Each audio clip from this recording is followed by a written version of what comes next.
नमस्कार दोस्तों, स्वागत है आपका इस वीडियो में। आज हम लोग एएनएम क्लास को आगे कंटिन्यू करते हैं, जिसमें कि हम लोग आप लोगों की जो फर्स्ट ईयर का सिलेबस है कम्युनिटी हेल्थ नर्सिंग, उस टॉपिक का हम लोग क्वेश्चन देखने जा रहे हैं, जिसमें कि हम लोग 1 से 75 तक क्वेश्चन देख चुके थे। क्योंकि अब आप लोगों का बहाली जल्द आने वाला है। आप लोगों के बीटीएससी एएनएम के आज सुनवाई में आप लोगों ने देखे थे कि क्या कुछ हुआ, उसके रिगार्डिंग हमने आपको अपडेट भी दे दिए। उसका डेट अभी जो एडजर्न डेट भी नहीं दिया गया है और फाइनली उसका डिसीजन भी नहीं आया है। तो आप समझ सकते हैं उसमें कितनी समय लगेंगे। तो आप लोग अपना टाइम वेस्ट मत करिए, तैयारी में लग जाइए। जिसका तैयारी बेहतर रहेगा उसका जॉब होगा ही होगा इस साल, क्योंकि बिहार में बहुत ज़्यादा वैकेंसी आने वाले हैं। तो बीटीएससी एएनएम के एग्ज़ाम आप लोग दिए होंगे तो आपको पता चल गया होगा कि कंपटीशन एग्ज़ाम के लिए हमें तैयारी कितनी करनी चाहिए। तो हम आपकी तैयारी अच्छे से करवा रहे हैं, तो आप लोग भी क्लास ज्वाइन कर लीजिए। और क्लास ज्वाइन करने के लिए आप लोग इस नंबर पर 7050872996 इस नंबर पर कांटेक्ट करके आप लोग क्लासेस ज्वाइन कर सकते हैं। 7050872996। अब आप लोग समय वेस्ट मत करिए, क्योंकि समय आपके पास जब एग्ज़ाम नज़दीक आ जाएगा तो आपको रिवाइज करने का भी मौका नहीं मिलेगा। तो चलिए हम लोग क्वेश्चन को स्टार्ट करते हैं। आज हम लोगों का लंबा क्लास नहीं होगा, शॉर्टेज क्लास होंगे। कल से हम लोगों का लाइव सेशन होंगे और लंबा क्लास भी चलेगा। कह रहा है दस्त से पीड़ित रोगी का उपचार निम्न में से किस द्वारा होता है? प्रतिजैविक द्वारा या ओआरएस द्वारा या जिंक की गोली से या सभी? तो दस्त से जो पीड़ित व्यक्ति होते हैं उसको किस द्वारा इलाज किया जाता है? तो जिंक की गोली से। कैसा होता है? जिंक की गोली से जो दस्त से पीड़ित रोगी होता है उसका उपचार किया जाता है। तो इसका करेक्ट आंसर आपका ऑप्शन नंबर सी हो जाएगा। अगला है कि लू लगने हीट स्ट्रोक की अवस्था में निम्न में से क्या नहीं देखा जाता है? मतलब क्या नहीं देखा जाता है जब लू लग जाता है? तो उस समय की यदि हम बात करें तो उस समय जो इग्नोर किया जाता है, नहीं देखा जाता है, तो वो क्या है? हाइपोथर्मिया। हाइपोथर्मिया को नहीं देखा जाता उस समय में जब लू लग जाता है किसी व्यक्ति को। तो इसका करेक्ट आंसर आपका क्या हो जाएगा? ऑप्शन नंबर ए सही हो जाएगा। अगला क्वेश्चन देखते हैं। कुत्ते के काटने पर नहीं किया जाना चाहिए। मतलब कुत्ते के काटने पर क्या नहीं किया जाना चाहिए? घाव को बहते पानी में धोना, या घाव को मरहम पट्टी करना, या एएस भी दिया जाना, या एआर भी दिया जाना। मतलब कुत्ते के जब काटा जाता है तो उस समय क्या नहीं दिया जाता है या क्या नहीं करना चाहिए? तो एआर भी नहीं दिया जाना चाहिए। मतलब कि जब कुत्ता काट लिया जाता है तो उसमें रैबिज होते हैं, ये आप सबको पता है। तो उस समय में आपको मतलब कि कीटाणु होते हैं, तो उस समय आपको एआर भी नहीं दिया जाता है। मतलब घाव को आप बहते पानी मतलब कि उसको धो सकते हैं, मरहम पट्टी भी कर सकते हैं, लेकिन एआर भी नहीं दे सकते हैं। एएसबी इंजेक्शन दिया जाता है। मतलब यहाँ पर एएसबी दिया गया है, सारे चीज़ रिलेटेड आपको क्वेश्चन देखने में मिल जाएंगे। तो एएसबी इंजेक्शन क्या है, ये कब दिया जाता है, क्या चीज़ को काटने पर दिया जाता है? तो एएसबी जो इंजेक्शन होती है वो कब दिया जाता है? तो आपको सांप काटने पर दिया जाता है। जब किसी व्यक्ति को सांप काट लिया जाता है तो वो प्राथमिक केंद्र में जाता है, और ये मतलब कि प्राथमिक अस्पतालों में रहता है। तो और जनरली आप लोग देखते होंगे जब किसी भी व्यक्ति को सांप काटता है तो उपचार के लिए वो लोग प्राथमिक अस्पताल जाते हैं, और वहाँ पर इसका मतलब दवा मतलब एएसबी इंजेक्शन रहता है। तो एएसबी इंजेक्शन सांप काटने पर दिया जाता है। तो ये अच्छे क्वेश्चन है, आप लोग इसे अच्छे से समझ सकते हैं। क्या है? एएसबी इंजेक्शन सांप काटने पर दिया जाता है, क्योंकि आपको पता है कि सांप में कौन से विष होते हैं, जैसे कि हमने आपको बताए भी थे उसके रिगार्डिंग। क्योंकि सांप काटने से हमारा डायरेक्ट कहाँ है, जो नर्वस सिस्टम है उस पर अटैक होता है। इसलिए झाड़ फूँक और इस सब पे बहुत ज़्यादा मतलब कि टाइम वेस्ट नहीं करना चाहिए। यदि आपको किसी भी व्यक्ति को किसी को भी सांप काट लेता है तो उसे जो आपका सरद अस्पताल है वहाँ पर प्रेफर करना चाहिए, वहाँ पर भेजना चाहिए। अगला है कान से जीविक बाहरी वस्तु हटाने के लिए करना चाहिए। मतलब कान से जीविक बाहरी वस्तु को हटाने के लिए क्या करना चाहिए?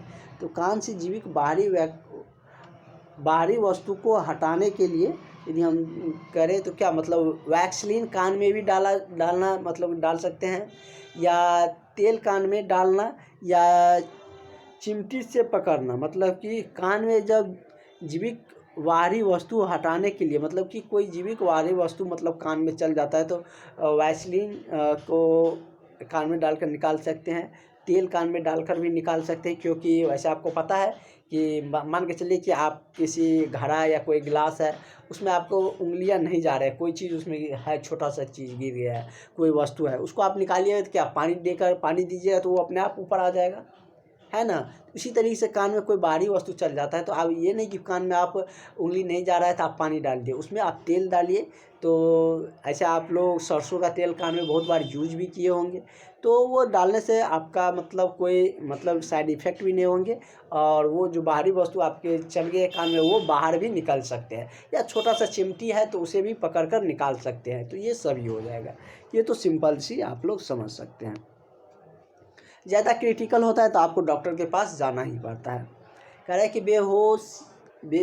मान के चलिए अब आप बहुत सारे ऐसे होंगे कि कभी न कभी आपको बचपन में या कभी न कभी आपको छोटी सी जो चींटी होता है वो कान में गए होंगे, तो आपको अलग फीलिंग लगता है, तो उस समय आपके जो घर में बुजुर्ग या कोई रहता है तो आपको क्या सजेशन देते हैं कि आप कान में तेल ले लीजिए, तो उससे क्या होता है, या तो वो मर जाता है या वो बाहर निकल जाता है। अलग कह रहा है कि बेहोशी की अवस्था में क्या नहीं करना चाहिए, अंतःशिरीय तरल शुरू करना, या रोगी का ब्लड शुगर नापना, या रोगी को दिशा निर्देश देना, या रोगी का सिर एक ओर कर देना जो कि एस्पिरेट की संभावना नहीं रहे। तो मतलब बेहोशी की अवस्था में क्या कह रहा है कि नहीं करना चाहिए, करना नहीं कह रहा है कि नहीं करना चाहिए। तो रोगी को दिशा निर्देश मतलब देना, ये मतलब कि नहीं देना चाहिए जब वो बेहोशी के अवस्था में है। तो अगला है कि स्वास्थ्य की परिभाषा के अनुसार स्वास्थ्य का संपूर्ण क्या है, मतलब स्वास्थ्य मतलब कि कोई कहता है कि मेरा स्वास्थ्य अच्छा है, तो मतलब उससे आप क्या समझते हैं, उसकी क्या चीज़ें अच्छी है, मानसिक समृद्धि अवस्था अच्छा है, या भौतिक समृद्धि अवस्था अच्छा है, या सामाजिक समृद्धि अवस्था अच्छा है। तो जो मतलब कि स्वास्थ्य से परिपूर्ण है तो वो व्यक्ति मतलब मानसिक समृद्धि भी है, भौतिक फिजिकली फिटनेस भी है, मेंटली फिटनेस भी है, सामाजिक समृद्धि भी है। मतलब कि समाज में कोई भी काम में या अपने फैमिली में ही वही व्यक्ति कंट्रीब्यूशन दे सकते हैं जिसकी स्वास्थ्य अवस्था ठीक हो। वैसे इंग्लिश में एक कहावत भी है कि आप मतलब कि कहते हैं ना कि मतलब कि स्वास्थ्य ही क्या है, धन है। तो वो मतलब कि आपको मतलब सामाजिक कार्य में भी इसे मतलब कि इसका क्या आपका सभी आंसर हो जाएगा। आप लोग समझ गए। इस तरीके से हम आपको बता दिए कि मानसिक समृद्धि अवस्था भी अच्छी होनी चाहिए। मतलब किसी भी व्यक्ति को कह सकते हैं कि ये स्वस्थ है, मतलब कि अच्छे व्यक्ति है, मतलब पूरे स्वास्थ्य में पूरा फिटनेस है। मतलब कि फिटनेस कहती है तो वो मतलब मानसिक दृष्टि से भी फिट है, भौतिक से फिजिकल भी फिटनेस है, सामाजिक दृष्टि से भी वो समृद्ध है। तो इसका क्या हो जाएगा, उपयुक्त सभी हो जाएगा। ठीक है। अगला है भारत में पंचायती राज शुरुआत कब हुआ था। तो भारत में जो पंचायती राज की शुरुआत हुई थी वो कब हुआ था, तो सन 1959 में हुआ था। कब हुआ था, 1959 में पंचायती राज की शुरुआत हुआ था। अगला है कि निम्न में से कौन सा राज्य स्वास्थ्य प्रशासन का भाग है। तो राज्य स्वास्थ्य प्रशासन की भाग की हम यदि बात करें तो इनमें से कौन है, जैसे राज्य स्वास्थ्य निदेशालय ये भी है, राज्य स्वास्थ्य सचिवालय ये भी है, स्वास्थ्य एवं परिवार कल्याण मंत्रालय राज्य सरकार ये भी है। तो इसका भी क्या हो जाएगा, सभी आंसर हो जाएगा। इस तरीके से हम लोग आज 20-25 क्वेश्चन ही देखेंगे। अगला कह रहा है कि शहरी क्षेत्र में पाए जाने वाला स्थानीय स्वायत्त शासी इकाई क्या है।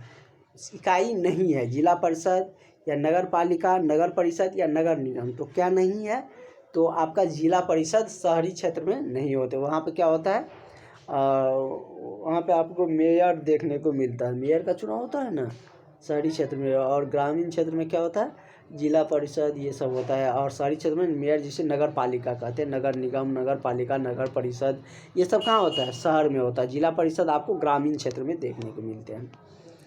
हालांकि आयुष शब्द सम्मिलित है, आयुष शब्द का क्या अर्थ है, मतलब किस किस चीज़ से ये सम्मिलित है, ये आपसे पूछे जा रहे हैं। तो ये मतलब कि क्या चीज़ से है कि जैसे आयुर्वेद से भी सम्मिलित है, योगा से भी, आयुर्वेद योगा से भी ये आयुष शब्द सम्मिलित है, यूनानी एवं प्राकृतिक चिकित्सा भी से भी सम्मिलित है। यूनानी मतलब कि वहाँ से मतलब जो चिकित्सा का ज़्यादा प्रोत्साहन हुआ था, और प्राकृतिक चिकित्सा है इससे भी सम्मिलित है, सिद्धांत होम्योपैथिक से भी सम्मिलित है। तो आयुष शब्द का इतने सारे अर्थ होते हैं। इसका करेक्ट आंसर आपका क्या हो जाएगा, ऑप्शन नंबर डी हो जाएगा। अगला, होम्योपैथी किस देश में प्रचलित मूल औषधि पद्धति है? मतलब होम्योपैथी का प्रचलन मूलतः किस देश में हुआ है? तो जैसे इसमें दिया गया है भारत, फ्रांस, जर्मनी, ब्रिटेन। तो होम्योपैथी का कहाँ से हुआ? जर्मनी से।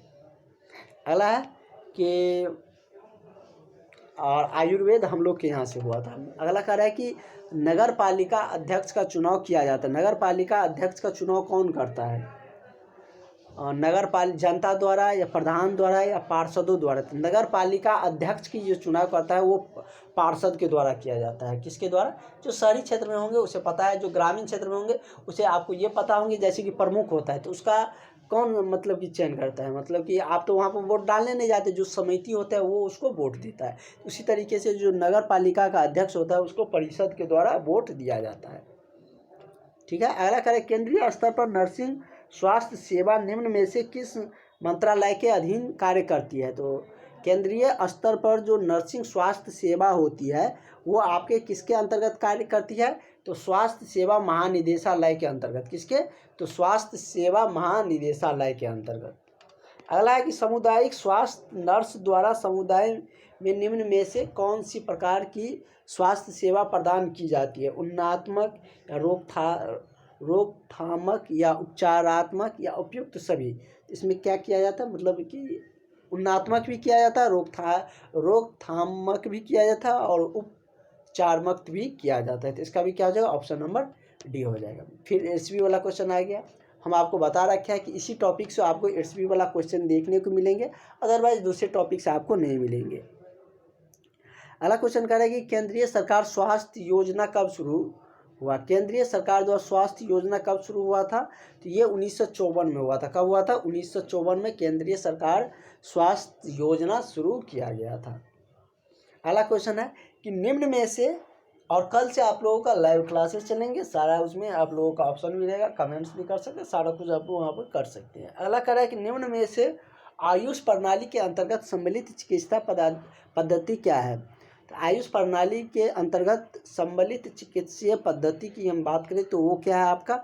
आयुर्वेदिक, योगा और नेचुरोपैथी, यूनानी, ये हम देख चुके थे, अभी देख चुके थे, तो इसका यही हो जाएगा।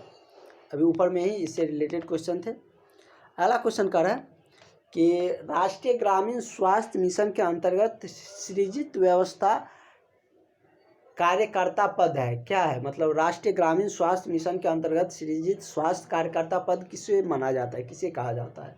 तो ये आपको आशा को कहा जाता है। किसको कहा जाता है? आशा को। तो इसका आशा कर्मी आप लोग जानते हैं ना। और कितने पे मतलब कि ये बनाए जाते हैं? तो 1000 जनसंख्या पर एक आशा कर्मी को बनाया जाता है, नियुक्त किया जाता है।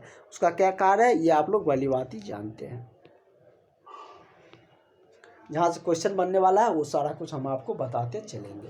अगला कह रहा है कि प्राथमिक स्वास्थ्य केंद्र पर कुल कर्मचारियों की संख्या कितनी होती है? प्राथमिक स्वास्थ्य केंद्र पर कुल कर्मचारियों की संख्या कितनी होती है? तो एक जो प्राथमिक स्वास्थ्य केंद्र होता है उसमें कर्मियों की जो कर्मचारी संख्या होती है कर्मचारियों की वो 15 होती है। कितनी होती है? 15 होती है। ठीक है। हालांकि सामुदायिक स्वास्थ्य केंद्र पर विशेषज्ञ चिकित्सकों की संख्या होती है। सामुदायिक स्वास्थ्य केंद्र पर जो विशेषज्ञ चिकित्सक होती है उसकी संख्या कितनी होती थी? इसकी ऑब्वियसली बात है कि उसकी संख्या कम होगी। तो उसकी संख्या कितनी? 4 रखी जाती है। कहीं कहीं कम भी रहता है। तो इसके लिए आप लोग ये मत कहिएगा कि सर गलती बढ़ा दिए, मतलब कि कहीं कहीं कम, मतलब इस कारण से मतलब कि वहाँ पर रिक्वायरमेंट नहीं हो, मतलब कि वहाँ पर जो रिक्वायरमेंट होती है वो नहीं हो पाया था बहाली, इस कारण से कम रहती है। कहीं पर ज़रूरत पड़ने पर ज़्यादा भी हो जाता है, ऐसा कुछ नहीं है। ग्रामीण स्वास्थ्य सेवा योजना शुरू कब हुआ था? तो ग्रामीण स्वास्थ्य सेवा योजना की हम बात करें तो ये आपको 1977 में शुरू हुआ था। कब हुआ था? 1977 में। करेक्ट आंसर इसका ऑप्शन नंबर बी हो जाएगा। हालांकि कर्मचारी राज्य बीमा योजना की शुरुआत कब हुई थी? तो कर्मचारी राज्य बीमा योजना की शुरुआत की हम बात करें तो ये आपका कब हुआ था? तो ये आपका 1948 में हुआ था। कब हुआ था? 1948 में। इसका करेक्ट आंसर आपका ऑप्शन नंबर बी सही हो जाएगा। ठीक है। अगला क्वेश्चन कह रहा है कि निम्न में से किस शहर में एम्स के तर्ज पर भारत सरकार द्वारा संस्थान स्थापित नहीं किया गया है? मतलब कहाँ पर एम्स के तर्ज पर भारत सरकार द्वारा संस्थान स्थापित अभी नहीं किया गया है, ये आपसे पूछे जा रहे हैं। तो वो कहाँ पर नहीं किया गया है अभी? तो रांची में नहीं किया गया है। कहाँ पर? रांची में। ठीक है, ये आप याद रखिएगा। बिहार में है, यूपी में भी है, रांची में नहीं किया गया है। हालांकि भारत में प्रथम पंचवर्षीय योजना की शुरुआत कब हुआ था? पंचवर्षीय योजना आपको रसिया से लिया गया था 5 वर्ष के लिए। हम अपने देश में क्या कुछ प्लान करेंगे वो सारा कुछ उसमें एग्जीक्यूट किए जाते हैं। तो ये सर्वप्रथम जो शुरू हुआ था, इसके रिगार्डिंग हमने एक क्वेश्चन और पहले भी देख चुके थे। वहाँ पर हमने आपको बताया भी थी कि पंचवर्षीय योजना कब शुरू हुआ था। तो ये 1 अप्रैल 1951 में शुरू हुआ था। कब हुआ था? 1 अप्रैल 1951 में ये शुरू हुआ था। करेक्ट आंसर इसका ऑप्शन नंबर ए हो जाएगा। अगला है, भारत की 12वीं पंचवर्षीय योजना की समय अवधि क्या थी? 12वीं पंचवर्षीय योजना कब थी? तो ये 12वीं पंचवर्षीय योजना की हम यदि बात करें तो ये आपका सन 2012 से 17 तक चली है। ठीक है, तो ये आपका लास्ट पंचवर्षीय योजना भी कह सकते हैं, 2012 से 17 तक चली है। और यदि हम बात करें तो कह रहे हैं कि कौन सी पंचवर्षीय योजना के अंतर्गत नर्सों का कार्य समूह का संगठन किया गया था? किस पंचवर्षीय योजना के अंतर्गत आप जो नर्सों का संगठन है वो कार्य समूह का संगठन किया गया था? ये किसके अंतर्गत किया गया था? तो 10वीं पंचवर्षीय योजना के अंतर्गत। किसके अंतर्गत? तो 10वीं पंचवर्षीय योजना के अंतर्गत। इसका करेक्ट आंसर आपका ऑप्शन नंबर सी हो जाएगा। ठीक है, तो इस तरीके से आज हम लोग बहुत लंबा क्लास हम आपको स्टार्टिंग में ही बोले थे कि नहीं लेंगे।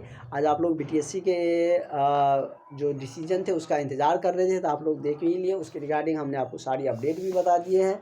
और आगे की क्लासेज एज पर चलती रहेगी, और आगे की क्लासेज आपको लाइव सेशन मिलेंगे।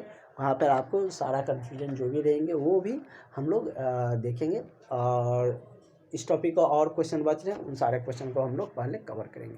चलिए हम लोग मिलते हैं नेक्स्ट वीडियो में। आज के लिए इतना रहने देते हैं। आप लोग रिवाइज करिए। जो भी अभ्यर्थी क्लास नहीं लिया है क्लास ज्वाइन कर लीजिए। आप लोगों को निश्चित ही इस क्लास से फ़ायदा होंगे। आप यदि एएनएम का जॉब चाहते हैं तो ज़रूर आप लोग क्लास ज्वाइन कर लीजिए। तो चलिए मिलते हैं नेक्स्ट क्लास में। Thank you.